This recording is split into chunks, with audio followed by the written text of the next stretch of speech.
안녕하십니까. 방금 소개받은 정순섭입니다. 제가 오늘 말씀드릴 내용은 현금 없는 사회의 법정책적 과제라는 제목으로 현재 우리나라를 비롯해서 세계 많은 나라에서 매우 빠른 속도로 진행이 되고 있는 지급수단으로서의 전통적인 현금의 역할이 줄어드는, 그리고 그를 대체하는, 현금을 대체하는 새로운 지급수단이 등장하는 이 상황을 법정책적으로 어떻게 이해하고 어떤 부분을 보완하고 고쳐나가야 할 것인지에 대해서 말씀을 드리도록 하겠습니다. 제가 말씀드릴 내용은 기본적으로 현금 없는 사회라는 말을 이제 우리나라에서도 많이 사용을 하기 시작했습니다. 그래서 현금 없는 사회라는 용어 자체를 우리가 어떻게 이해할 것인지에 대한 이야기를 잠깐 하고, 이어서 현금 없는 사회에서 법률적으로 문제되는 대표적인 세 가지 문제,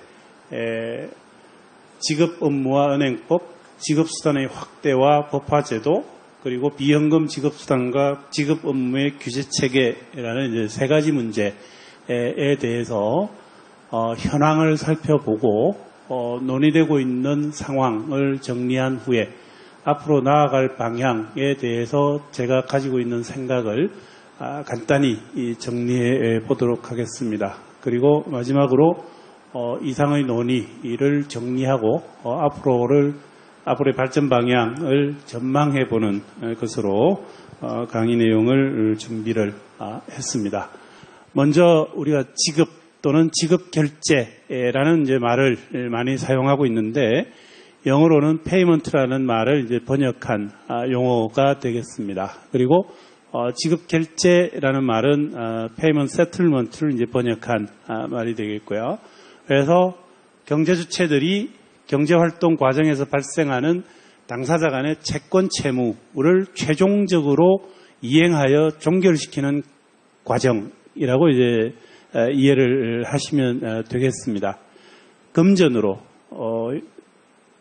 자금으로 하는 결제를 우리가 지급결제라고 부르고 있고, 예컨대 증권시장에서 증권도 결제를 해야 되죠. 그 경우는 우리가 증권결제라는 이제 표현을 사용하고 있고, 외환시장에서는 외국환 결제가 이루어질 것이고, 일반 상품 시장에서는 상품 결제가 이루어지겠습니다. 그래서 결제라는 채권 채무를 최종적으로 종결시키는 과정을 결제의 수단, 대상에 따라서 자금 결제를 의미하는 지급 결제부터 증권 결제, 혹은 외환 결제, 혹은 상품 결제, 이렇게 한번 나누어서 볼 수가 있겠습니다. 오늘 제가 말씀드릴 사항은 주로 자금에 관한 결제, 지급 결제를 중심으로 말씀을 드리도록 하겠습니다. 그리고 또 한 가지 한번 생각해 보실 만한 문제는 재화나 용역, 쉽게 물건을 사고 그 대금을 지급하는 방식으로 지급이 이루어지는 경우도 있죠. 그리고 또 하나는 예컨대 우리 경제주체들 사이에서 물건 값이 아니라 단순히 돈을 보내주는, 그래서 전자를 대금 지급, 후자를 단순 송금이라고 이제 이야기를 했습니다만은, 오늘 제가 말씀드리는 강의와 관련해서는 이 둘을 구분하지를 않습니다. 이 둘의 구분이 가장 큰 의미를 가지는 것은 세법 분야죠. 세법 분야에서는 매우 중요한 차이를 발생시킵니다만은, 제가 오늘 주로 말씀드릴 금융 규제와 관련해서는 이 둘을 구분하지 않고 말씀을 드리도록 하겠습니다. 그리고 현금 없는 사회라는 제목에서 나타나는, 표현되는 현상은 전통적으로 현금을 이용하여 이루어져 온 지급 결제, 지급이라는 경제행위, 경제활동이 최근에는 현금이 아니라 현금을 대체하는 다른 지급수단으로 급격히 이동하고 있는 현상을 의미합니다. 우리가 일반적으로 현금이라는 표현을 사용합니다마는 법률 용어로는 법화 또는 우리 한국은행법상으로는 화폐라는 용어를 사용합니다. 그래서 현금이라는 말은 법화 또는 한국은행법상 화폐라는 이제 용어와 같은 의미라고 이제 보시면 되겠고요. 물론 일반적으로는 막 혼용해서 사용을 하기도 합니다. 그렇지만 엄밀히 말하면 현금이라는 것은 법률상 법화를 의미하고 한국은행법상 사용하고 있는 용어로는 화폐라는 말로 표현된다라는 것도 생각해 두실 필요가 있겠습니다. 전통적으로는 현금을 주로 지급수단으로 사용해 왔습니다마는 우리 지급을 위해서 사용하는 또 다른 우리가 매우 익숙한 수단은 계좌 이체죠. 은행 예금 계좌 간 이체를 통해서. 그래서 이 경우에는 지급수단은 예금이 되는 것입니다. 예금이 되는 것이고, 최근에는 현금도 아니고 예금도 아닌, 그리고 신용카드의 경우에는 신용, 소위 대출이 개입되어 있습니다만은 대출도 이용되지 않는 새로운 비현금, 비예금, 비신용 지급수단들이 매우 빠른 속도로 등장하고 있고, 지급수단의 활용이라는 면에서 그 비중이 점점 더 늘어나고 있는 추세를 확인할 수가 있게 됩니다. 우리가 많이 사용하는 선불전자 지급수단, 이런 용어를 사용하지 않죠. 실제로는 현재 우리나라에서 많이 사용되고 있는 것으로는 예컨대 특정 회사의 상품을 언급하는 것이 이 경우에는 필요한 것으로 생각이 됩니다만은 카카오페이나 혹은 토스 같은 경우는 우리가 선불전자지급수단이라는 용어로 법률에서는 규정을 하고 있습니다. 그래서 전통적인 현금이 아닌 예금을 거쳐서 비현금, 비예금, 비신용 지급수단의 사용 비중이 확대되는 현상을 일반적으로 현금 없는 사회라고 이제 부르게 됩니다. 그러면 이 현금 없는 사회가 초래할 혹은 발생시킬 법률 문제는 역시 이제 다양하게 생각을 해볼 수 있을 텐데, 제가 오늘 말씀드릴 내용은 세 가지입니다.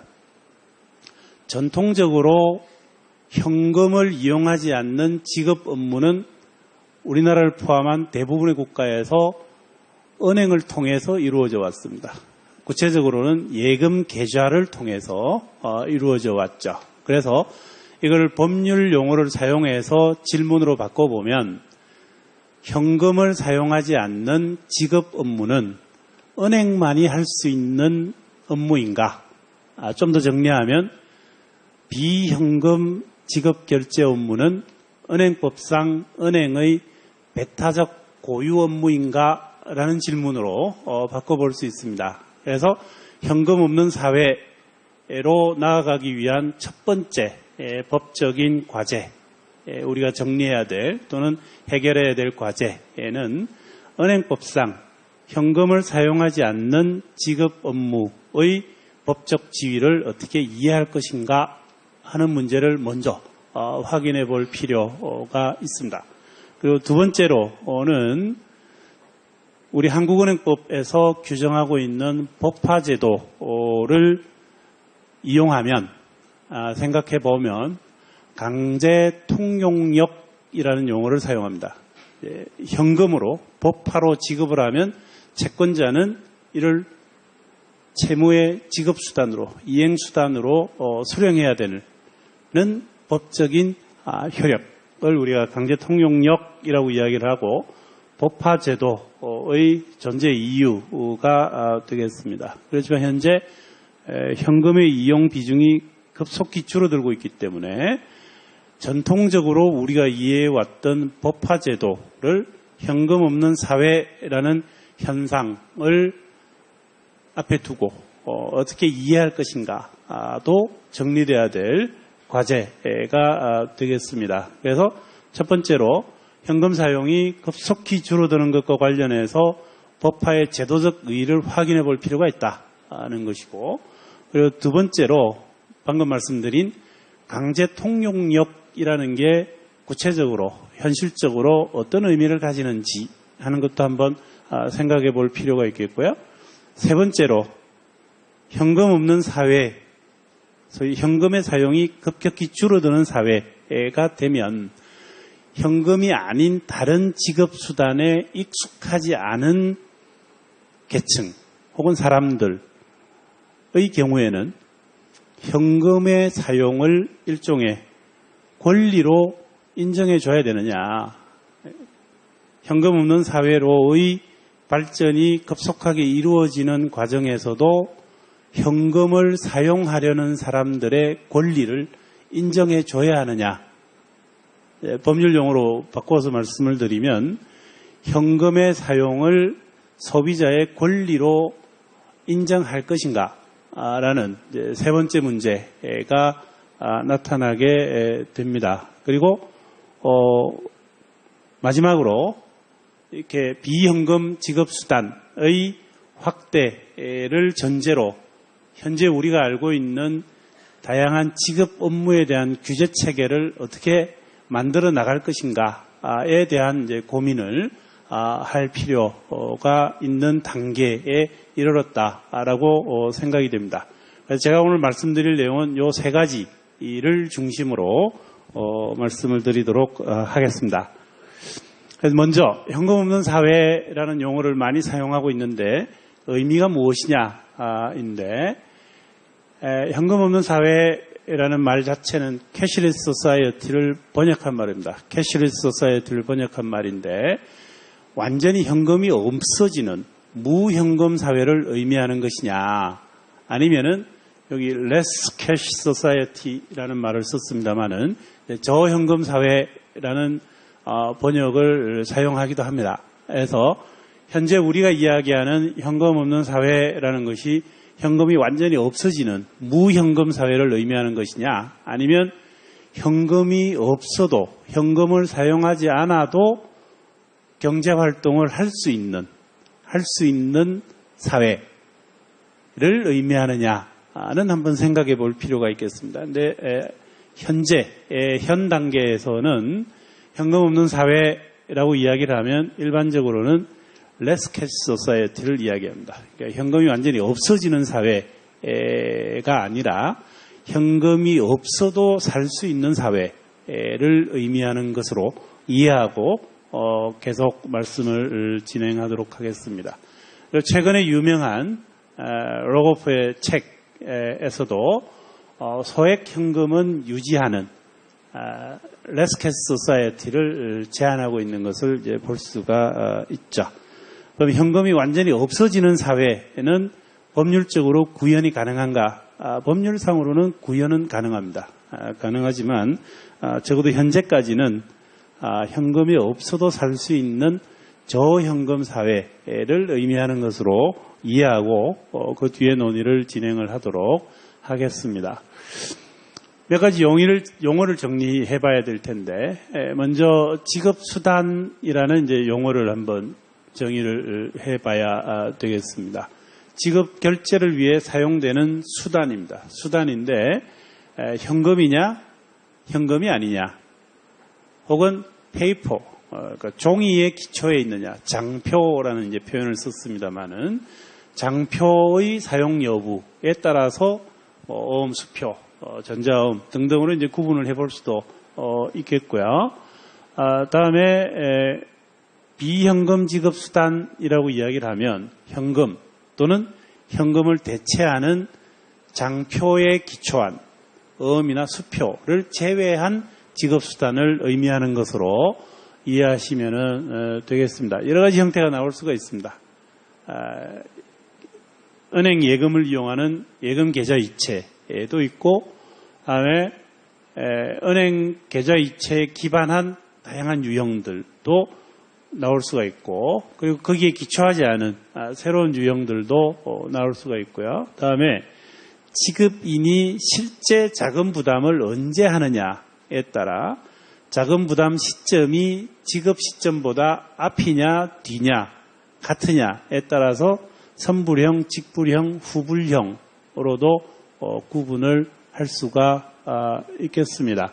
현실적으로는 은행법상 예금 등 계좌를 기반으로 하는 지급수단으로 하는 계좌이체, 그리고 여신전문금융업법상 신용카드는 기본적인 구조가 대출입니다. 신용카드는 기본 구조가 대출이죠. 그래서 후불형이 되겠고, 그다음에 전자금융거래법에서 규율하고 있는 선불전자지급수단은 이제 선불형이 되겠죠. 우리가 많이 활용하는 교통카드 같은 유형들이 여기에 포함이 되겠습니다.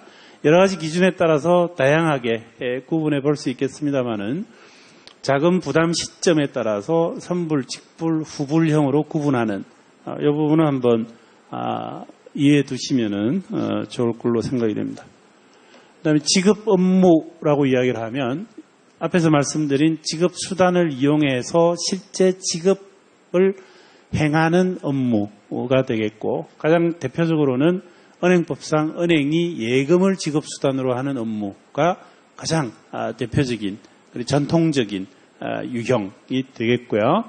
그리고 좀 넓게 보면 신용카드, 그리고 선불 전자지급 수단을 포함한 전자지급 업무, 그리고 외국환 거래법에 보면 외화 이체 업무가 허용이 되어 있습니다. 그리고 흔히 휴대폰 소액 결제라고 부르는 정보통신망 이용 촉진 및 정보보호 등에 관한 법률상 통신과금 서비스가 정식 명칭입니다. 휴대폰 소액 결제. 그리고 자본시장법에도 보면 증권회사들이, 우리 자본시장법상 용어로는 금융투자업자죠. 금융투자업자가 자금 이체 업무를 일부 제한된 요건 하에 할 수 있게 되어 있습니다. 그래서 지금 아래에서 말씀드린 이러한 업무들은 모두 좀 넓은 의미의 지급 업무라고 이제 말씀을 드릴 수가 있겠습니다.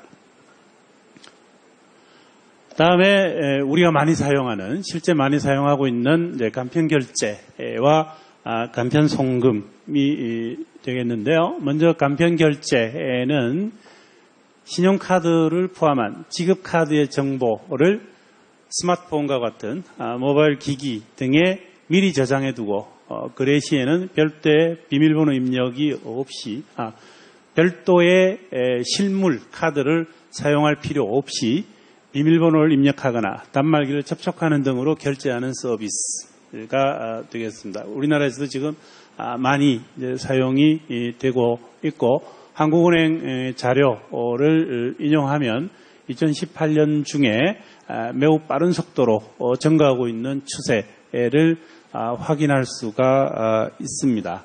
현재 우리 전자금융거래법상 전자지급결제 대행업자로 규제가 되고 있고요. 이 방식이 도입될 때 가장 문제가 되었던 것은 신용카드 정보를 스마트폰에 저장할 수 있느냐라는 게 문제가 되었습니다. 2014년 이전에는 허용이 되지를 않았습니다. 이제 개인정보 보호라는 이제 목적에서. 그렇지만 여기 보시는 바와 같이 여신전문금융협회의 신용카드 가맹점 표준약관을 개정해서 이제는 스마트폰을 비롯한 모바일 기기 등에 신용카드 정보를 저장하고 이를 활용할 수 있도록 이제 허용이 된 것이죠. 이것이 현재 우리가 알고 있는 간편결제의 발전을 위한 제도적 기초, 출발점이라고 이제 말씀을 드릴 수가 있겠습니다. 두 번째로 이제 간편송금은 스마트폰과 같은 모바일 기기를 통해서 계좌이체 등의 방법으로 충전한 선불금을 전화번호나 SNS 등을 활용해서 수취인에게 송금하는 서비스이고, 실제 많이 이제 사용이 되고 있죠. 앞에서 말씀드린 은행 예금을 이용한 계좌 이체와 구조를 한번 구별해서 생각을 해보면, 이 간편송금의 경우에는 우리가 스마트폰에 있는 앱, 선불 전자지급 수단을 이용할 수 있는 앱에 대해 연결되어 있는 은행 계좌에서 충전을 하죠. 충전을 하고 그 충전된 선불 전자지급 수단을 수취인에게 보내고자 하는 사람에게 양도를 하게 됩니다. 양도를 하게 되고 그러면 수취인이 선불 전자지급 수단의 발행인에게 환매 요청을 하게 됩니다. 환매 요청을. 그러면 선불 전자지급 수단의 발행인이 환매 요청한 수취인의 선불 전자지급 수단에 연결되어 있는 은행 계좌로 그 자금을 입금을 시켜주는 것이죠. 그래서 실제 우리가 이용할 때에는 전화번호나 SNS 등을 이용해서 단순히 자금을 보내는 걸로 인식을 하고 있습니다만 실제 그 거래 구조는 은행 계좌에서 선불 전자지급 수단으로 충전이 되고 선불 전자지급 수단의 양도와 환매 청구가 이루어지고 그 이후에 수취인의 은행 계좌로 이체되는 과정을 거쳐서 최종적으로 송금이라는 결과가 발생하게 됩니다. 그래서 지금 말씀드린 이 유형의 상품들은 현행 전자금융거래법상 선불 전자지급수단 발행업자로 규제가 되고 있습니다.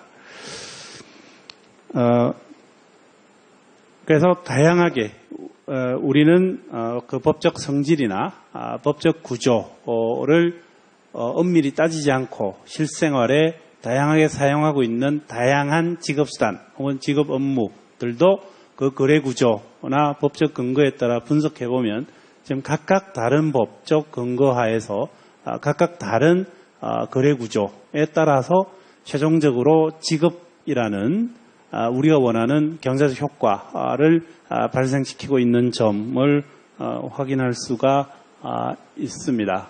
그래서 이 간편 송금과 관련해서는 지금 말씀드린 거래 구조의 법적인 효력에 대해서 약간의 이제 논의가 있었고 현재는 감독기관의 금융당국의 유권 해석을 통해서 가능한 것으로 해석이 되었고 업무가 진행이 되고 있습니다.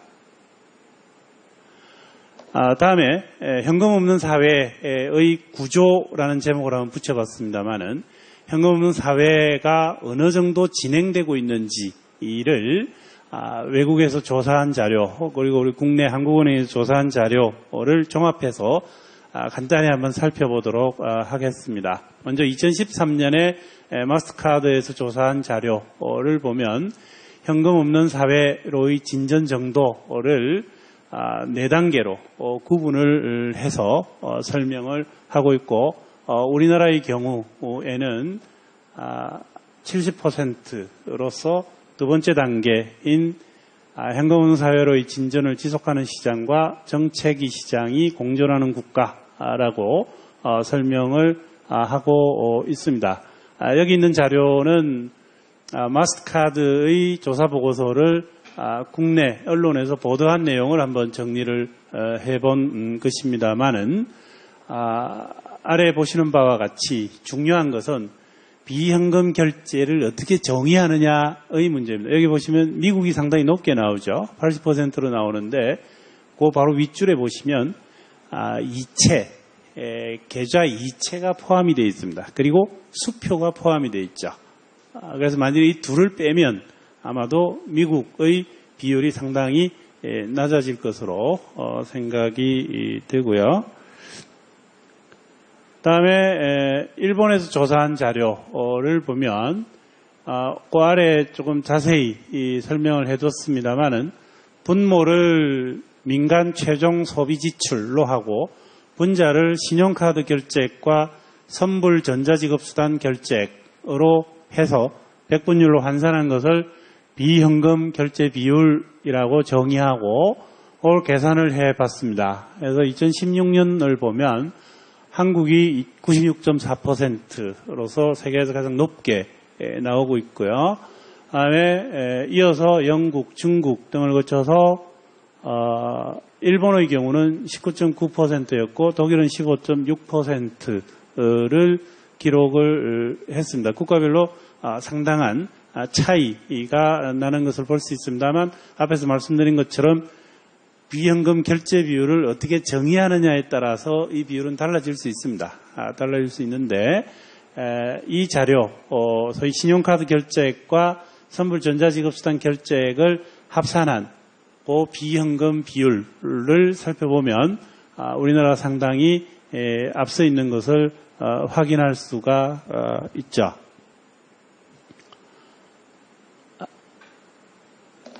다음 또 한 가지 생각해 볼 문제는 그러면 비현금 결제 비율이 높아지면 소위 현금 없는 사회로의 진행이라고 이야기를 하는데 실제 우리 민간에서 보유하고 있는 현금 보유고가 같이 줄어드느냐라는 것도 한번 생각을 해볼 필요가 있죠. 2014년에 조사한 자료를 보면 비현금 결제 비율의 증가와 현금 통화 잔액의 감소가 직접 연계되지 않을 수도 있다. 그러니까 현금 보유는 그대로 유지될 수도 있다라는 이제 이야기를 하고 있습니다. 매우 중요한 결론이라고 생각이 되고 정책적으로 여러 가지 생각을 해볼 필요가 있는 지적이라고 생각이 됩니다. 그리고 현재 우리나라의 현황에 대해서는 한국은행에서 매년 분기별로 비현금 지급수단의 사용 비중과 현황에 대해서 자료를 발표를 하고 있습니다. 그래서 그걸 한번 지속적으로 살펴보면 우리나라의 발전 추세를 확인할 수가 있게 되는데 우리나라의 경우에는 신용카드의 사용 비중이 세계적으로 상당히 높은 편이고 그리고 제일 아래에 보시면 예금 계좌의 보유 비율도 조사 대상자를 기준으로 하면 98.9%로서 매우 높은 비율을 보이고 있습니다. 다만 그 중간에 아까 말씀드린 바와 같이 현금 사용을 소비자의 권리로 인식해야 하느냐라는 법적인 질문과 관련이 되는 문제입니다만은 비현금 지급수단, 주로 디지털 형태를 취하게 되겠죠. 그러한 비현금 지급수단에 익숙하지 않은 그룹의 경우에 지급수단의 활용과 관련하여 어떠한 법정책적 고려를 해야 되느냐라는 이제 질문과 관련이 되겠습니다만은 연령대별로는 카드의 보유 비율에 상당한 차이가 있는 것을 확인을 할 수가 있습니다. 매우 중요한 현상이라고 생각이 되고요. 우리나라에서 신용카드 사용이 이렇게 세계적으로 높은 수준을 유지하고 있는 이유를 한번 생각해 볼 필요가 있겠습니다. 두 가지를 이제 이야기할 수 있겠는데 첫 번째가 신용카드 의무 수납제가 되겠습니다. 현재 여신전문금융업법 제19조 제1항을 보면 신용카드 가맹점은 신용카드로 거래한다는 이유로 결제를 거절하거나 신용카드 회원을 불리하게 대우하지 못한다라고 하고 여기에 위반해서 신용카드로 거래한다는 이유로 거래를 거절하거나 신용카드 회원을 다른 지급수단을 이용하는 사람에 비하여 불리하게 대우하면 형사처벌을 하게 되어 있습니다. 1년 이하의 징역 또는 1천만 원 이하의 벌금에 처하도록 하고 있고 그리고 법인세법, 소득세법, 부가가치세법 등을 보면 소비자를 상대로 하는 개인사업자나 법인에 대해서는 가맹점 가입을 지도하도록 규정을 해두고 있죠. 그래서 여기서 이야기한 걸 전체적으로 종합하면 신용카드 가맹점의 경우에는 신용카드로 지급하는 소비자에 대해서 거래를 거절하거나 차별할 수 없다라는 매우 강력한 법적 효력이 부여되어 있다라는 것이고요. 두 번째로 신용카드 사용액에 대해서는 일정 요건하에 소득공제를 주로 이제 세금과 관련된 문제가 되겠습니다만은 인정하고 있고 그리고 과거에는 신용카드 영수증을 대상으로 복권 추첨을 하기도 했습니다. 신용카드 사용을 확대하기 위한 이제 다양한 법정책적 노력을 해온 결과 앞에서 본 바와 같이 현재 우리나라는 세계적으로도 신용카드 사용 비중이 상당히 높은 국가로 분류가 되어 있다는 것이고요. 그다음에 현재 우리 한국은행에서는 현금 없는 사회 자체가 아니라 그 이전 단계라고도 말할 수 있겠습니다만은 동전 없는 사회의 시범 사업을 실시하고 있습니다. 한국은행 2018년부터 진행을 하고 있고 이 시범 사업에 참여하고 있는 편의점 그리고 참여하고 있는 선불전자지급수단 발행업자가 발행한 선불전자지급수단을 이용하게 되면 예컨대 참여하고 있는 편의점에서 현금을 이용해서 지급을 하면 그 거스름돈을 선불전자지급수단에 충전해주는 방식으로 이제 동전 없는 사회의 시범 사업이 진행이 되고 있는 것도 소위 현금 없는 사회라는 관점에서는 매우 중요한 시작점 내지는 출발점이라고 생각이 됩니다. 다음에 국내에서도 일부 업체가 현금 없는 매장을 선언하기 시작을 했죠.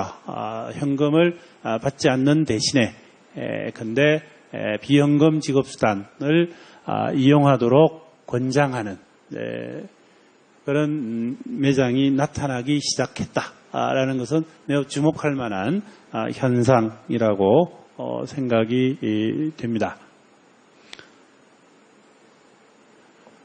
다음에 그럼 현금 없는 사회라는 것이 가져오는 장점, 편익과 단점 또는 문제에도 우리가 한번 생각을 해볼 필요가 있겠습니다.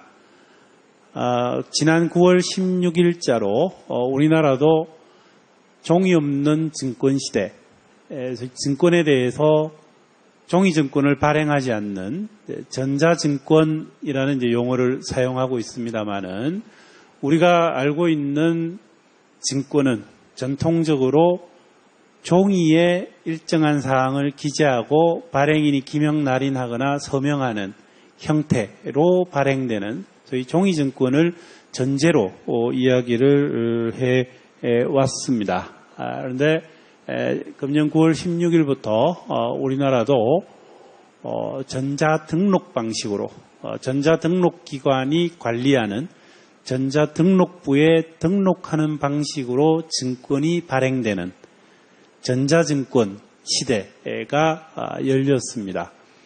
그래서 현금에서 비현금 지급수단으로 바뀔 때, 발전할 때 나타나는 경제적 효과하고 종이증권에서 전자증권으로 발전할 때 나타나는 경제적 효과는 거의 동일합니다. 그래서 먼저 어떠한 장점 내지는 편익이 발생할 수 있는가? 현금 없는 사회에서를 생각해 보면 세 가지입니다. 효율성, 투명성, 안전성 이렇게 이제 세 가지를 생각해 볼 수 있는데 먼저 효율성 측면에서는 현금의 발권 또는 발행 비용을 포함한 제조 비용을 줄일 수가 있죠. 일단 그래서 가장 대표적인 예로 10원짜리 동전 하나를 만드는데 얼마가 드느냐라는 생각을 우리 이 자리에 계신 분들도 아마 해보신 적이 있으시겠습니다만은 구체적인 숫자는 제시할 수 없어도 적어도 10원보다는 더 든다라는 것은 우리가 쉽게 짐작할 수 있죠. 더 듭니다. 더 드는데 그래서 동전의 재료 구성을 변경을 했음에도 불구하고 여전히 액면가보다는 많은 금액이 소요된다, 비용이 소요된다라는 이제 자료를 확인할 수 있고요. 두 번째로 손상화폐, 지폐의 경우에 이제 손상되면 한국은행에서 교환을 해주죠.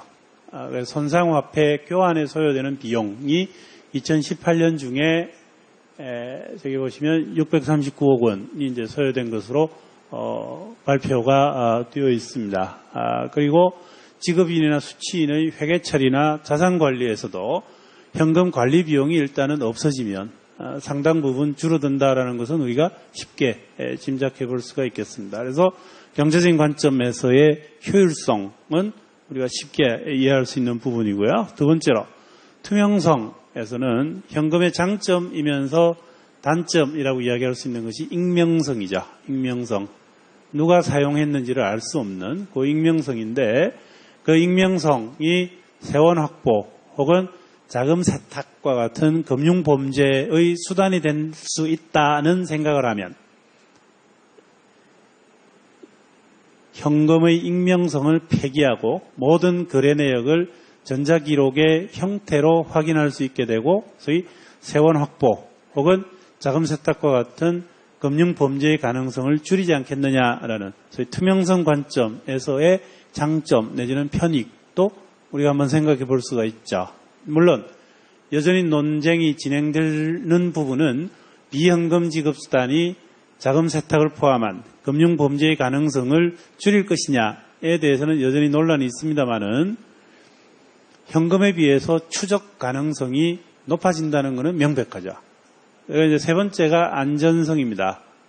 도난이나 분실 위험이 현금에 비해서는 훨씬 줄어든다라는 것이고 또 한 가지는 현금을 대상으로 하는 범죄, 예컨대 은행 강도나 택시 강도 같은 경우에는 획기적으로 줄어들 수 있다라는 것이죠. 그래서 스웨덴의 경우에 몇 년 전에 이제 은행 강도가 은행에 침입을 했습니다만 범죄 대상 물건이 없었던 거죠. 그래서 현금이 없어서 그냥 나간 사례가 보도가 되어 있습니다. 그래서 현금 없는 사회가 가져올 수 있는 장점 내지는 편익은 전자증권에서 이야기하는 것과 동일합니다. 효율성, 투명성, 그리고 안전성이라는 세 가지 관점에서 한번 정리를 해 두시면 이해하기에 매우 쉬울 것으로 생각이 됩니다. 그러나 동시에 문제도 발생을 시킬 수 있습니다. 첫 번째, 우리 이미 경험을 한 바와 같이 특정 통신사의 화재 사고로 관할 지역의 신용카드 결제가 전면적으로 중단된 사태를 최근에 우리가 경험을 한 적이 있죠. 일반화해서 이야기하면 시스템 단절에 따른 결제 실패의 위험이 있을 수 있다라는 지적. 그리고 두 번째, 어떤 측면에서는 가장 중요한 문제가 되겠습니다만은 현금의 익명성을 대체하기 때문에 이제는 지급수단을 활용하여 이루어지는 경제활동에 관한 정보가 전자적 기록으로 축적된다는 것이죠. 그래서 현금 지급 내역을 통해서 개인의 경제활동 정보를 파악할 수 있게 된다. 그리고 이 금융정보의 형태로 저장됨으로써 유출이나 탈취에 무력해질 수 있다라는 문제도 우리는 생각을 해야 됩니다. 그리고 세 번째로 현금을 대상으로 하는 범죄가 줄어드는 대신 새로운 지급수단을 대상으로 하는 범죄가 증가할 가능성도 역시 예상할 수 있죠. 그리고 네 번째로 비현금 지급수단의 사용에 익숙하지 않은 디지털 약자들이 소외될 가능성도 생각해 봐야 된다. 그리고 마지막으로 현금을 사용할 때보다는 돈을 더 쉽게 쓸 수 있다라는, 그래서 과소비를 초래할 가능성을 지적하는 견해도 있습니다. 모든 새로운 정책적 수단, 제도에는 항상 장점과 단점이 존재하죠. 비용과 편익이 동시에 존재합니다. 그래서 지금 말씀드린 장점과 단점을 법정책적으로는 비교 형량해서 일정한 정책 방향을 결정을 해야 되겠죠. 일반적으로 이야기할 때 방금 말씀드린 정도의 문제 내지는 장점을 생각해 볼 수가 있겠습니다. 그다음에 법률 문제로 넘어가서 첫 번째 과제, 전통적으로 현금이 수반되지 않는 지급 업무는 은행이 해왔습니다. 은행이 해왔고 그 이유는 은행에 대한 신뢰도가 가장 높았기 때문이죠. 그래서 법률 문제로 바꾸어서 질문을 해보면 현금이 수반되지 않는 지급 업무를 은행법상 은행만이 수행할 수 있는, 역시 법률 용어로 바꾸면 은행의 배타적 고유 업무라고 볼 수 있느냐라는 이제 문제가 되겠고요. 그래서 현재 우리 법상 지급 결제 업무를 은행법상 은행의 배타적 고유 업무로 볼 수 있는지에 대해서는 의견이 나뉩니다.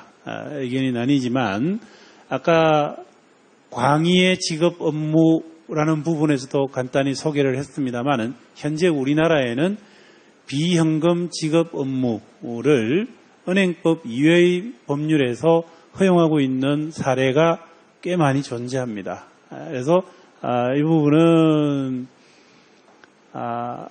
그 모든 비현금 지급 업무를 은행법상 은행의 배타적 고유 업무로 해석하는 것에는 한계가 있지 않겠느냐라는 이제 견해도 있고요. 반대의 견해도 당연히 존재합니다. 그래서 특히 이제 은행법에는 환업무라는 이제 규정이 존재하는데 그 환업무와 관련해서 이 문제는 정리될 필요가 있는 문제가 되겠고요. 적어도 현행법을 놓고 이야기하면 은행법의 적용을 받지 않는 법률 영역에서 현금이 수반되지 않는 지급 업무가 허용되는 사례가 우리나라에는 상당히 많다라는 정도로 정리를 해볼 수가 있겠습니다.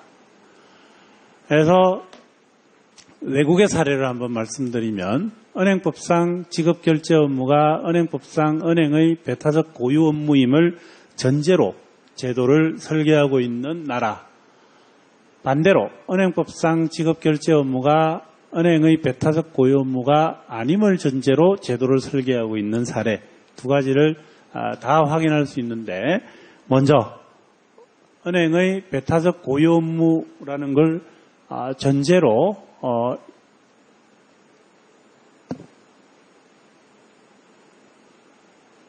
하고 있는 사례를 살펴보면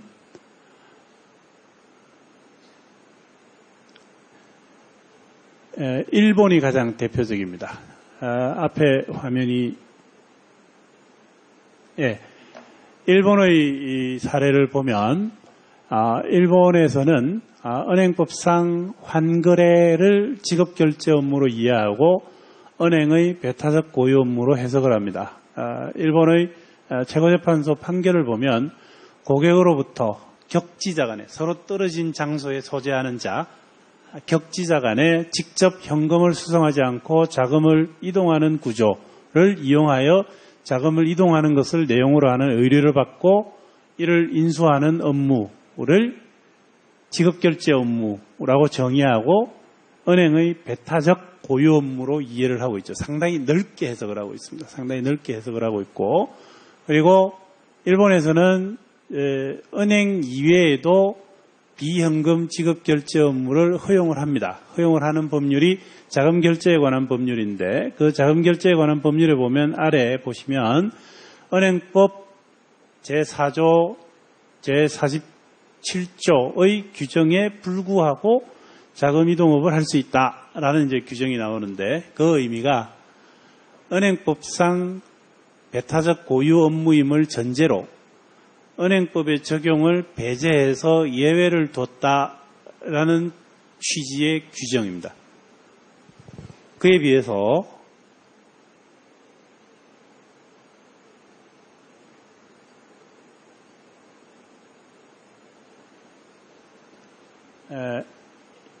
EU의 경우를 보면 EU에서는 2007년에 지급 업무를 은행의 고유 업무로 보는 전통적 입장을 지침으로 폐기를 했습니다. 그래서 줄여서 원 명칭은 워낙 깁니다만은 Payment Services Directive라고 이제 부르는데 1차 2007년에 발효된 지급 업무 지침에서 지급 업무를 은행을 포함한 지급 기관에 허용을 했습니다. 그래서 말씀드린 은행의 배타적 고유 업무로 보는 입장을 수정한 것이죠. 그래서 현재는 여기 독일의 사례를 적어뒀습니다만은 은행이 아닌 기관도 지급기관으로서 인가를 받게 되면 비현금 지급 업무를 수행할 수 있도록 허용이 되어 있습니다. 그래서 국제적으로 입법례를 비교해 보면 두 가지 입장이 존재한다. 그렇지만 우리나라의 경우에는 은행법이 아닌 다른 법률에 적용을 받는 비현금 지급 업무의 범위가 이미 상당히 넓게 허용되어 있다라는 정도로 한번 정리를 해볼 수가 있겠고요.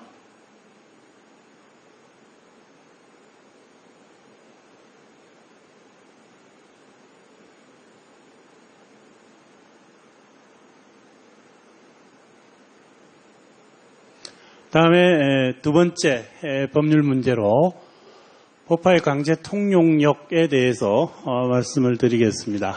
강제 통용력이라고 이제 이야기를 합니다만은 현재 우리나라는 한국은행법에서 규정하고 있습니다. 한국은행이 발행한 은행권은 법화로서 모든 거래에 무제한 통용된다. 그리고 동전, 주화에 대해서는 화폐, 법화에 관한 규정을 준용하는 형태로 규정을 두고 있죠. 그래서 이 강제 통용력의 법적 의미가 무엇인지를 먼저 생각을 해봐야 됩니다. 여기 민사법적 개념이다라고 되어 있습니다만 아래에 보시는 앞서 우리가 이야기한 신용카드 의무수납제와는 다른 개념입니다. 다른 개념입니다.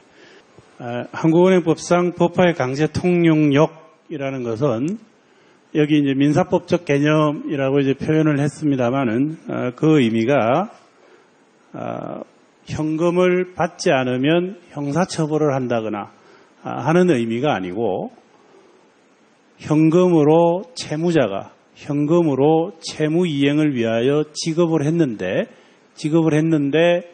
채권자가 이를 수령하지 않으면 받지 않으면 채무불이행, 채무자의 책임에 속하는 채무불이행이 아니라 채권자의 책임에 속하는 채권자 지체가 된다라는 이제 의미이고요. 채권자 지체가 된다라는 의미이고, 그래서 그 이후에 발생한 사유로 채무이행이 불가능하게 되거나 하는 위험이 발생하면 그 경우에는 채권자의 책임에 속한다라는 민사법적인 개념이라고 볼 수가 있습니다. 그래서 이제 법률상 질문으로 바꿔보면 지급 방법에 관하여 법화, 그러니까 현금이 아닌 지급 수단을 이용하자라고 당사자가 합의하면 그 합의가 우선한다라는 것이죠. 그래서 저희 당사자 간의 지급 수단에 관한 계약 자유의 원칙이 법화의 강제 통용력에 우선한다라고 이제 이야기를 하고 있습니다. 대부분의 국가에서 인정이 되고 있죠. 다만 두 가지를 생각해 볼 필요가 있습니다.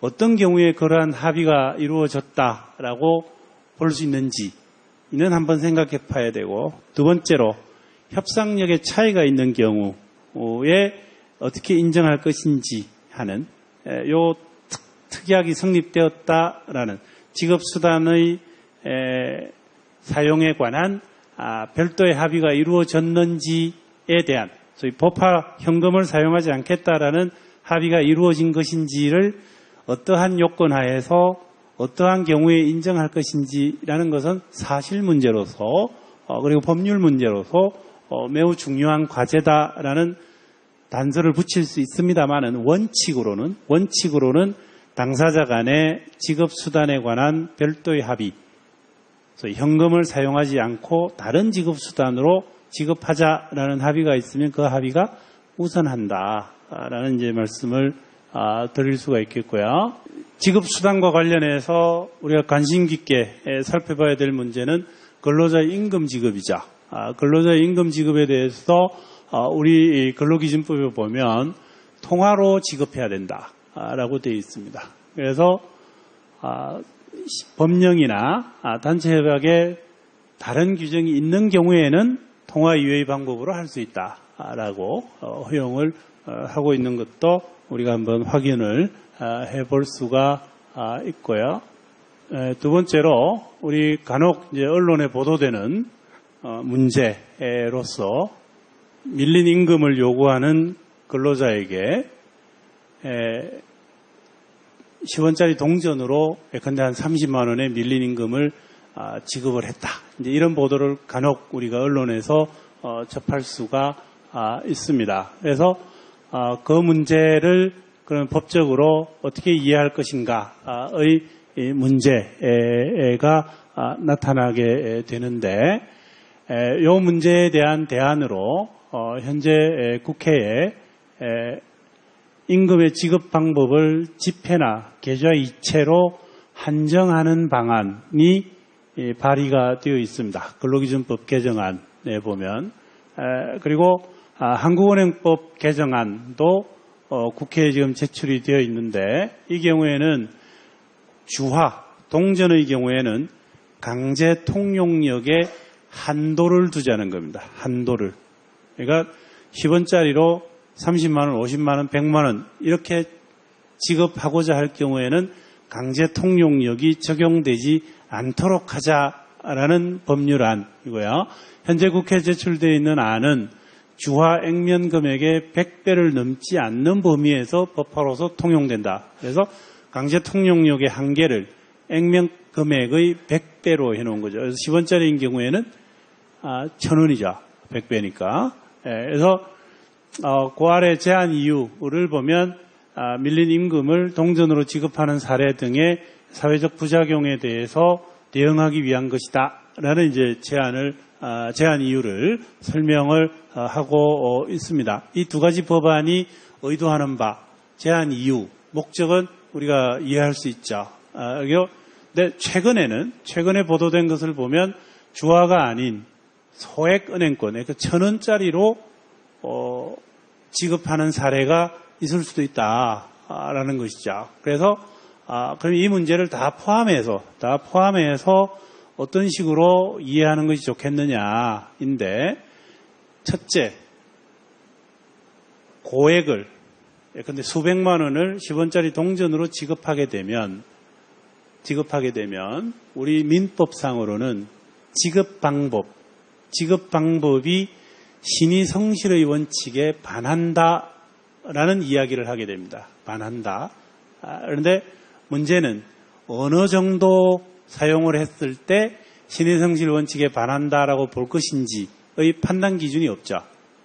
최종적으로는 법적인 판단을 기다려봐야 되는데, 만일에 여기 두 번째 한국은행법 개정안에 있는 것처럼 주화의 강제 통용력의 한도를 액면 금액의 100배로 한다와 같은 규정을 도입하면 어느 정도인 사용할 때에 신의 성실의 원칙에 반하는지에 관한 판단 기준을 제시해 줄 수는 있게 되죠. 그래서 100배가 넘는 것을 주화로 지급하면 그때는 우리 민법상 신의 성실 원칙에 반하는 것으로 보자. 뭐 이런 식의 판단 기준을 줄 수는 있다. 그리고 두 번째, 외국에서는 어떻게 하는지를 한번 찾아보니 노르웨이의 경우에는 수취인은 지급인에게 중대한 비용이나 다른 불편을 초래하지 않을 경우에는 지급 방법에 대해서 추가적인 지시를 할 수 있는 권리를 인정합니다. 그러니까 지급 방법을 바꿔달라. 이제 이렇게 요청할 수 있다라는 것이죠. 그래서 현재 우리 진행되고 있는 법화의 강제 통용력에 관한 여러 가지 논의 중 실제 법안이 제출되어 있는 것을 놓고 한번 우리 현실 문제, 주로 체불임금이 관련되겠습니다만은 한번 생각해 보면 다양한 논의를 할 수도 있겠습니다. 그렇지만 제가 생각하기에는 아래에서 지적한 두 가지 판단 기준을 제시할 수 있다. 강제 통용력의 한도를 법에서 규정함으로써, 그리고 두 번째로 예컨대 일부 국가에서 도입하고 있는 정도의 권리를 수취인에게 인정하는 것도 좋은 대안이 될 수 있겠다 하는 정도로 한번 정리를 해봤습니다. 소위 보파의 강제 통용력이라는 것은 우리 실제 생활에서는 쉽게 인식하기 어렵습니다만은 상당히 다양한 분야에서 문제가 될 수 있다는 것이고요. 이거는 외국의 언론 보도에서 나와 있는 사진을 한번 옮겨와 봤습니다만은 여기 보면 이제 스웨덴에 있는 레스토랑의 입구에 적혀 있는 문구입니다. 현금은 받지 않는다라고 지금 써붙여놨죠. 그러면 앞에서 말씀드린 지급수단으로서 현금을 사용하지 않는다. 현금 이외의 다른 수단, 여기는 이제 카드 온리라고 돼 있죠. 신용카드만 사용하겠다, 지급카드만 사용하겠다라는 뜻인데, 이 정도의 공지를 하면 지급수단에 관한 별도의 합의가 이루어진 것으로 볼 수 있느냐라는 문제가 이제 현실 문제로는 나타나게 될 겁니다. 지금 스웨덴은 이 경우에 인정한다라는 것이 이제 당국의 입장이라는 설명이고요. 물론 경우에 따라 약간씩 다른 입장 또는 다른 해석도 존재합니다만 일반적으로 말하면 이 정도의 공지가 이루어지면 지급수단에 관한 별도의 합의가 이루어진 것으로 볼 수 있다는 정도의 유연한 입장을 가지고 있습니다. 그러면 우리나라에서도 그렇게 해석할 수 있겠는가는 이제 한번 생각을 해봐야 될 문제이고요. 그래서 일반화해서 이야기하면 가능할 수도 있겠다라는 생각이 듭니다만은 그 공지가 이루어진 상황, 이 공지를 고객이 입장하면서 파악할 수 있는, 인식할 수 있는 가능성, 혹은 인식하지 못할 가능성 등등 여러 가지를 고려해서 판단해야 될 문제라고 생각이 됩니다. 다음에 이제 세 번째 문제로 지급수단으로서의 현금 선택권 문제입니다. 소비자는 지급수단으로서 현금을 선택할 권리가 있다라고 볼 것이냐의 문제인데, 우리가 제일 먼저 생각해 봐야 될 문제는 금융 포용이라는 문제입니다. Financial Inclusion이라는 말을 이제 번역한 용어이고요. 전통적으로는, 일반적으로는 계좌의 접근 가능성을 의미합니다. 계좌의 접근 가능성. 그래서 금융 포용의 수준이 높다, 낮다라고 이야기를 할 때에는 은행 계좌를 어느 정도 보유하고 있느냐를 기준으로 생각을 하게 되죠. 그래서 외국에서는 저은행 이용자 혹은 무은행 이용자 등등의 기준으로 금융 포용의 수준을 이제 구분해서 이야기를 하고 있습니다. 그래서 개인과 기업은 지급 수요를 충족하고 가치를 저장할 수 있으며 다른 금융 서비스를 위한 접근 경로로 활용할 수 있는 최소한 한 개의 계좌를 보유할 수 있어야 한다라는 이제 이야기인 것이고, 우리가 금융거래 혹은 일반적인 경제활동을 지급이라는 관점에서 보면 지급 계좌의 보유는 거래의 출발점입니다. 계좌의 보유는 그래서 금융 포용의 정도를 판단할 수 있는 기초 자료가 되는 것이죠. 그래서 전통적으로는 계좌를 중심으로 논의를 해왔는데, 현금 없는 사회를 전제로 하면 소위 비현금 사회 지급수단, 비현금 지급수단의 발전을 염두에 두고 생각을 해보면, 이 문제를 생각해보면 반대로 생각하게 된다라는 것이죠. 그래서 비현금 지급수단에 대한 접근 가능성이 낮은, 특히 디지털 수단에 취약한 그런 그룹의 경우에는 반대로 현금이라는 지급수단에 대한 접근 가능성을 보장해 주는 것도 금융 포용의 문제로 이해해야 되는 것이냐라고 이제 한번 논의를 반대 방향에서도 해볼 필요가 있다라는 것이고요.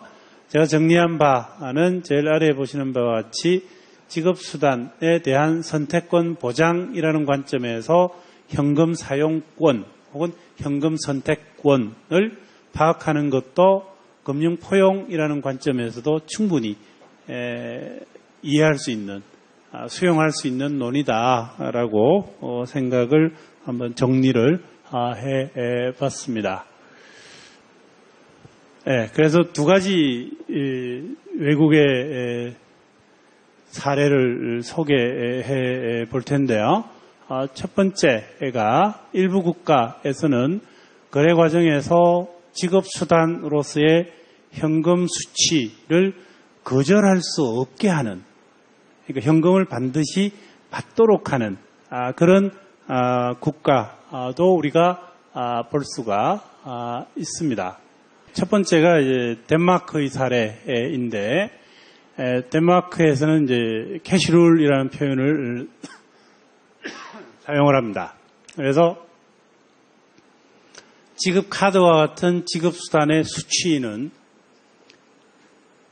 사람이 있는, 그러니까 직원이 있는 유인 점포, 유인 판매와 관련해서는 지급 수단으로서 현금을 받을, 현금을 수취할 법률상 의무가 있다라고 규정하는 사례이고요.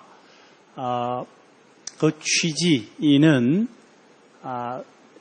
수취인의 직원 수가 매우 적어서 적은 시간대에 발생하는 강도로부터 직원을 보호하기 위하여 현금 수취를 거절하는 경우에도 적용된다라고 입법 이유에는 적혀 있습니다. 그래서 원칙은 지급 카드를 받는, 소위 비현금 지급 수단을 받는, 수취하는 점포에서는 현금도 받아라라는 이제 이야기가 되겠고요.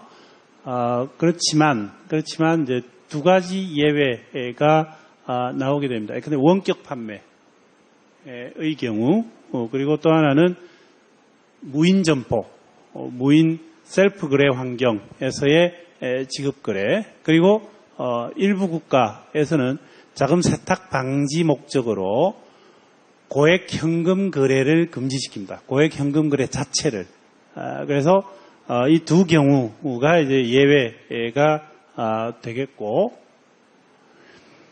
그래서 문제가 되는 것은 무인 점포, 무인 셀프 서비스 환경이라는 게 어느 범위를 의미하느냐에 대한 논의가 실제 두 가지 경우에 문제가 된 것으로 파악을 했습니다.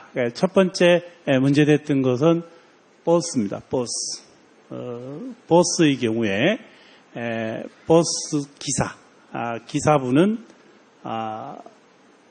고객 업무를 하는 것이냐가 이제 문제가 된 사례이고요. 그래서 당시 이 유권 해석을 보면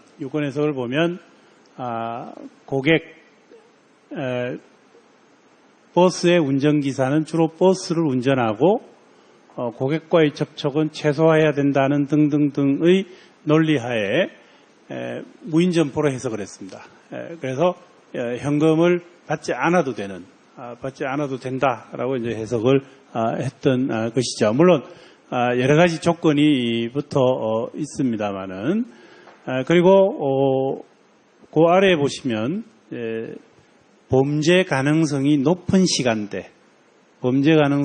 시간대에는 현금을 받지 않아도 된다라는 예외도 인정이 되어 있습니다. 원래 10시부터 새벽 6시까지로 했다가 범죄 발생 비율이 높은 지역에서는 그 시간을 좀 더 넓혀준 8시부터 6시 뭐 이런 식으로 해준 그런 사례들을 볼 수가 있고요.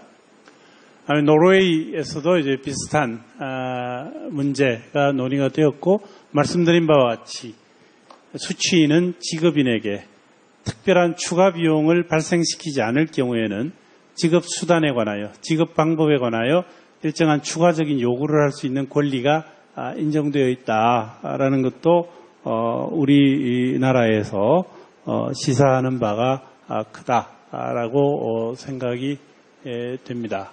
다음에 이제 미국에서는 이미 오래전부터 현금 수취, 소매 점포에서는 현금 수취를 의무화하는 입법이 존재했고, 최근에는 일부 주와 도시에서 현금 수취를 소비자의 권리로 인정하는 입법을 하고 있는 사례들을 확인할 수가 있습니다.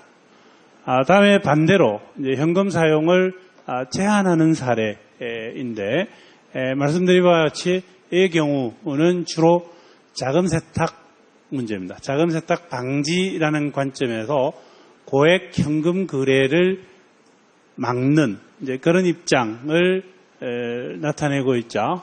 대표적으로 호주, 그리고 EU에서도 검토를 했습니다만은 입법에까지 이르지는 못했습니다. 먼저 호주의 사례를 한번 살펴보면, 호주의 경우에는 지하 경제를 양성화한다라는 관점에서 2019년 7월 1일부터 1만 호주 달러 이상의 현금 거래를 금지를 했습니다. 물론 일부 예외는 존재하고요. 그 배경은 탈세 그리고 자금 세탁 문제에 대한 대응 방안으로 도입이 되었다라는 것이고요. 그래서 가급적 은행 시스템을 통하여 거래해라 라는 이제 이야기를 하고 있습니다. 다음에 이제 EU에서도 비슷한 검토를 했죠. EU에서도 호주와 비슷한 관점에서 고액 현금 거래를 금지하기 위한 검토를 단연간 진행을 했습니다만은 최종적으로는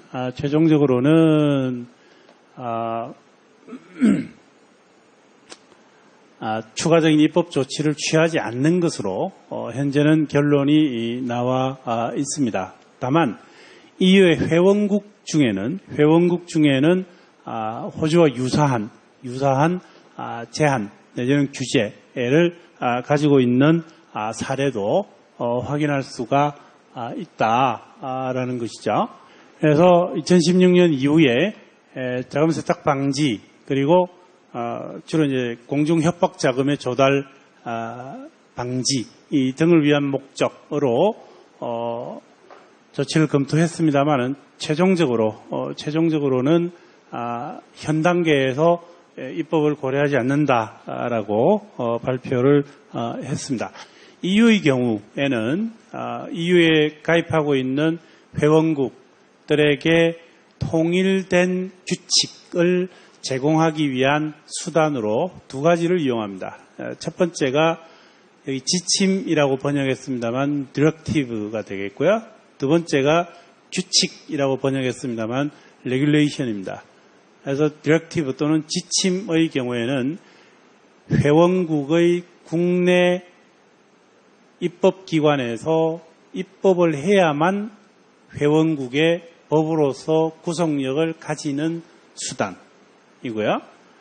규칙 또는 레귤레이션은 별도의 회원국의 국내 입법 조치 없이도 직접 시행되는 법적 구속력을 가지는 수단을 의미합니다. 각국의 특수한 상황을 어느 정도 고려해야 될 필요성이 있는지를 반영한 그런 차이라고 생각이 됩니다만은 이 경우에는 아마 지침으로 검토를 했지만 현 단계에서는 하지 않는다라고 했고, 이제 앞에서 말씀드린 바와 같이 각 회원국 중에는 호주와 유사한 입법 조치를 가지고 있는 사례를 볼 수 있다라고 말씀을 드렸습니다. 현금 사용과 관련해서 우리나라에서도 유사한 논의가 진행이 되고 있습니다. 지금 보시는 법률안은 전자금융거래법 개정안으로 현재 국회에 발의가 되어 있는 내용이고요. 그래서 아래 보시면 거래 과정에서 이용자에게 특정한 지급수단을 강요하거나 전자화폐 등을 사용하여 거래하는 이용자를 달리 대우해서는 안 된다라고 하고, 그 아래에 보시면 여기에 위반해서 특정한 지급수단을 강요하거나 전자화폐 등을 사용하여 거래하는 이용자를 달리 대우한 자에 대해서는 형사처벌을 하는 내용의 개정안이 현재 국회에 발의가 되어 있습니다. 그 위에 제한 이유 내지는 입법 취지를 설명한 부분을 보면 재화 또는 용역을 구매하는 소비자가 주도적으로 지급 방식을 결정하지 못한다는 측면에서 소비자의 권리를 침해한다는 지적이 있다. 그리고 미국의 경우에는 최근 저소득층의 소비거래를 보호하기 위해서 현금 결제를 거부하는 행위를 금지하는 법안을 제정하고 있다라고 이제 설명을 하고 있죠. 그래서 요약하면 소비자의 지급 수단으로서의 현금 선택권을 보장하는 것을 목적으로 한다라는 것이고, 그 기반에는, 그 근거에는 현금의 선택권을 소비자의 권리로 보는 인식이 전제되어 있는 겁니다. 그래서 제가 지금까지 말씀드린 현금 사용을 거절할 수 있는 입법 내, 그리고 이 현금 사용을 거절할 수 없는 입법 내를 소개를 했습니다만은, 국내에서도 현금 사용 내지는 현금 선택을 소비자의 권리로 인식하는 그러한 움직임이 나타나고 있다라는 것을 확인할 수가 있고, 아마 다양한 논의가 이 문제에 대해서도 진행될 것이라고 기대하고 있습니다. 소비자의 권리를 강조하는 입장과 반대로 비용 효율성을 강조하는 입장이 존재할 수 있기 때문에, 중요한 사실은 현금 선택을 소비자의 권리로 인식하는 그러한 움직임, 그러한 인식이 우리나라에서도 법률안의 형태로 나타나고 있다라는 것은 상당히 중요한 발전이라고 생각이 됩니다. 물론 의견은 다 다를 수가 있죠. 그런 부분은 논의를 통해서 충분히 정리해 갈 수 있는 문제라고 생각이 됩니다. 그래서 일정 금액 이상의 현금 사용을 제한할 것인지, 혹은 좀 문제를 바꿔서 보면 아예 고액권을 발권을 안 할 것인지 하는 문제는 이제 좀 다른 차원에서 논의가 되어야 할 문제라고 일단 생각이 되고요. 그렇지만 외국 입법에서 보는 바와 같이 일정한 제한적인 요건 하에 현금 사용을 강제하는 현금 규칙의 도입을 한번 생각해 보는 것은 어떠냐라는 게 제 생각입니다. 그래서 첫째, 무인 점포나 시설 또는 장비가 아닐 것. 이 경우에는 고객과의 접촉 가능성 자체가 존재하지 않죠. 그리고 두 번째, 현금을 대상으로 하는 범죄의 직접적 대상이 될 수 있는 취약시간대가 아닐 것. 그리고 세 번째, 공공의료시설을 비롯하여 현금 이외의 대체적인 지급수단의 사용을 강제하기 곤란한 사정이 없을 것. 이 세 번째 문제는 외국에서도 논의가 되고 있습니다. 순수한 민간 분야가 아닌 공공 분야에서도 현금 수취를 거절할 수 있느냐, 당사자의 합의가 있다 하더라도는 논의가 있는 부분이죠. 그래서 첫째, 둘째, 셋째 정도의 요건을 충족하면 현금 사용을 의무화하는 것도 고려해 볼 수 있지 않겠느냐라는 이제 한번 생각을 해봤고요. 다만 이러한 논의는 세원 확보 또는 자금 세탁 방지라는 관점에서 소위 고액 현금 거래를 금지할 것인지 혹은 제한할 것인지에 대한 논의와 병행될, 함께 이루어질 필요가 있다라는 이제 생각을 해봤습니다. 마지막으로 수취인은 지급인에게 중대한 비용이나 다른 불편을 초래하지 않을 경우에는 지급 수단에 대해서는 추가적인 요구를 할 수 있도록, 예컨대 동전으로 수백만 원을 지급하겠다라고 하면 다른 수단으로 지급할 것을 요구할 수 있는 권리를 인정해 주는 것은 충분히 필요하고 가능하다라는 생각을 정리를 해봤습니다.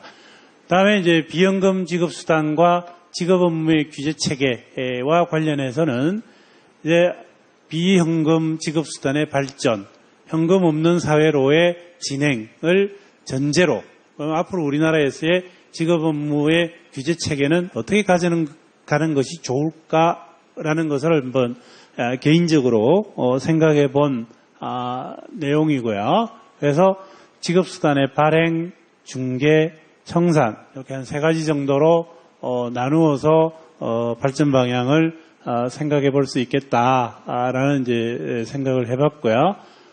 상당히 중요한 변화들이 나타나기 시작을 했습니다. 기술적 발전에 기반해서 이미 외국에서는 도입되어 있지만 아직까지 국내에는 도입되어 있지 않는 그러한 직업 업무의 유형도 몇 가지 발견할 수가 있고, 예컨대 직업 지시 서비스업이라고 이제 표현을 했습니다만은, 그래서 이러한 새로운 종류의 직업 업무를 앞으로 우리가 어떻게 규제 범위 내에 수용해서 유연하고 탄력적인 규제의 대상으로 할 것인지에 대한 검토 내지는 연구가 필요하다라는 것을 한번 생각해 봤고, 두 번째로 직업 수단에 대해서는 뭐 여러 가지 논의할 필요성이 있겠습니다만은 가장 중요한 것은 선불전자지급수단하고 전자화폐를 현행법에서는 구분해 두고 있습니다. 전자금융거래법에서는. 근데 전자화폐는 뭐 사례가 있긴 합니다만 실제 활용은 거의 되지를 않고 있고요. 그리고 외국의 경우에는 전자화폐와 선불전자지급수단을 합쳐서 전자화폐, 일렉트로닉 머니라고 이제 부르고 있죠. 그래서 우리나라에서도 이제 이 부분은 시장의 발전을 고려해서 규제상 어떻게 수용할 것인지를 고민할 필요가 있는 부분이 되겠습니다. 그래서 중요한 것은 전자적, 비전자적의 구분은 현실적으로 의미가 없다라고 보고요. 이제는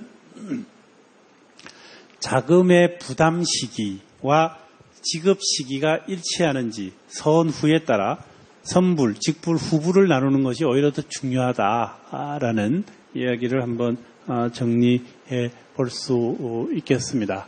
다음에 이제 직업업자로서는 은행과 직업업자로 이제 구성이 될 텐데, 현행법상 직업업자의 경우에는 직업수단의 종류에 따라서 선불업자하고 자금이체업자로 아마 구분이 되어 있고, 앞으로도 이 구분은 유지가 될 것이다. 그리고 기존에 은행이 아닌 실질적으로 직업 업무를 수행하고 있는 주체들에 대해서도 적어도 직업 업무에 관한 기본적인 규제 원칙은 적용될 필요가 있다라는 이제 말씀을 드릴 수가 있겠습니다. 그래서 외국에서 직업 업무를 수행하는 기관을 분류하는 걸 한번 보면 EU에서는 은행, 그리고 Electronic Money Institution, EMI, Payment Institution, 직업기관 이렇게 구분을 합니다. 그리고 우리나라의 경우, 일본의 경우에는 은행, 전불식, 그리고 자금이동업자 뭐 이렇게 이제 구분을 하고, 국가별로 약간씩 차이가 있긴 합니다만은 기본적으로 일치하죠. 은행과 비은행 지급업자의 구분, 그리고 비은행 지급업자를 어떻게 구분하느냐는 국가별로 이제 약간씩 차이가 있습니다만, 저 위에 있는 선불업자와 자금이체업자 정도로 구분하면 아마 충분히 시장의 발전을 제도 범위로, 규제 범위로 수용할 수 있을 것으로 생각이 됩니다. 제일 아래에 표시해 둔 것은 암호자산에 대해서 어떻게 볼 것이냐 하는 문제이죠. 우리나라에서도 매우 중요한 문제로 논의가 계속 이루어지고 있습니다. 먼저 용어에 대해서 간단히 말씀을 드리면, 우리나라에서는 암호화폐, 암호자산, 크립토 커런시, 암호화폐, 암호통화, 크립토 커런시를 이제 번역해서, 그리고 가상화폐, 가상통화, 버추얼 커런시를 이제 번역해서, 그래서 주로 암호화폐 또는 암호통화 또는 가상통화, 가상화폐와 같은 이제 용어들이 사용되어 왔습니다만은, 최근에 이제 국제기구에서 공통적으로 사용하는 용어는 크립토 에셋, 암호자산 또는 버추얼 에셋, 가상자산, 번역을 어떻게 할 것인지는 또 이제 국내에서 다양한 논의가 있겠습니다만은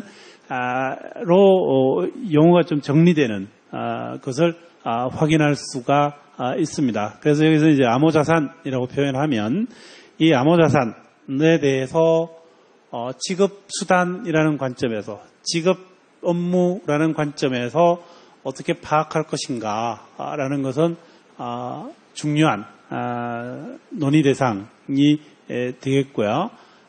국가에 따라서 역시 접근 방식에 차이가 있습니다. 왜냐하면 이 암호자산 자체가 현재는 지급수단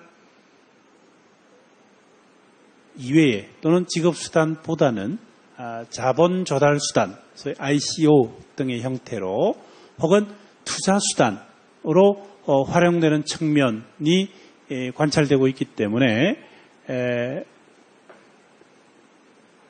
여러 가지 논의가 필요한 상황이라는 정도로 정리를 해 보겠습니다. 제도에 수용한다, 규제 범위에 포함한다라는 용어를 제가 사용을 했습니다만은 제도의 범위 내로, 규제의 범위 내로 수용하기 위해서는 경제적 기능이 정의돼야 되고 경제적 기능이 정의되어야만 그 규제의 내용이 정해집니다. 규제의 내용이. 그래서 전통적인 규제에 금융규제를 포함한 규제에 존재하지 않는 새로운 상품이나 거래 혹은 수단이 등장할 때에는 가장 먼저 경제적 기능을 파악하고 그 경제적 기능에 따라서 규제의 내용을 정리하는 식으로 진행이 되는 것이 타당하다라는 말씀이고 현재 일본의 경우 그리고 그 이외 몇 개 국가의 경우에는 지급수단의 관점에서 규제의 틀을 만들어 두고 있죠.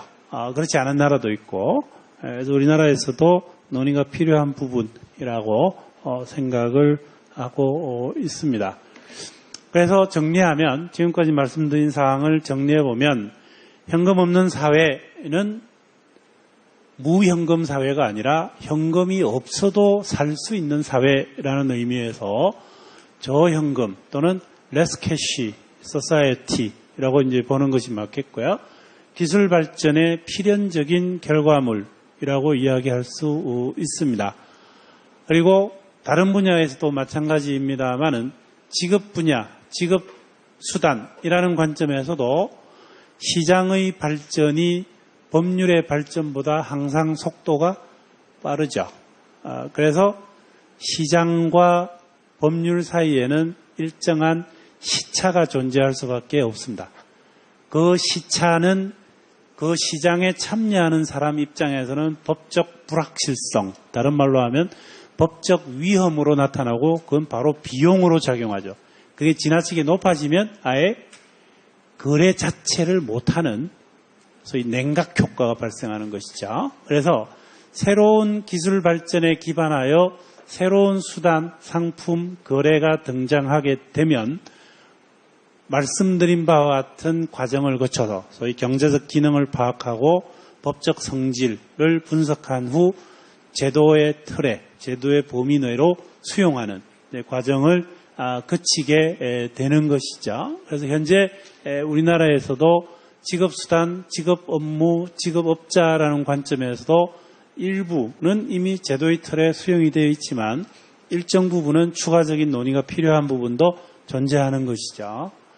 그리고 새로운 기술 발전에 따른 거래 환경의 변화는 비현금 지급수단의 사용을 반드시 수반할 수밖에 없다. 그리고 이제 외국의 보고서에서 인용한 내용입니다만은 개별 경제주체나 기관의 입장보다는 사회 전체의 관점에서 비용과 편익을 보아야 된다라는 정도의 원칙론을 제시를 할 수밖에 없습니다. 그리고 당사자 간 합의를 통해서 법화의 현금 강제 통용력을 배제하는 것은 허용할 수밖에 없는데 더 중요한 것은 어떠한 요건하에, 어떠한 환경하에 그러한 합의가 이루어진 것으로 우리가 볼 것인가 하는 관점에서 논의가 좀 더 집중될 필요가 있다. 그리고 현금 사용 내지 현금 선택을 소비자의 권리로 볼 것인가라는 것은 앞서 말씀드린 일정한 제한적인 요건 하에서는 그러한 생각을 할 수 있을 것이고 필요하다. 그리고 제도적으로도 가능하다는 생각을 해왔습니다. 지금까지 제가 현금 없는 사회의 법정책적 과제라는 제목으로 정리한 내용은 여기까지이고요.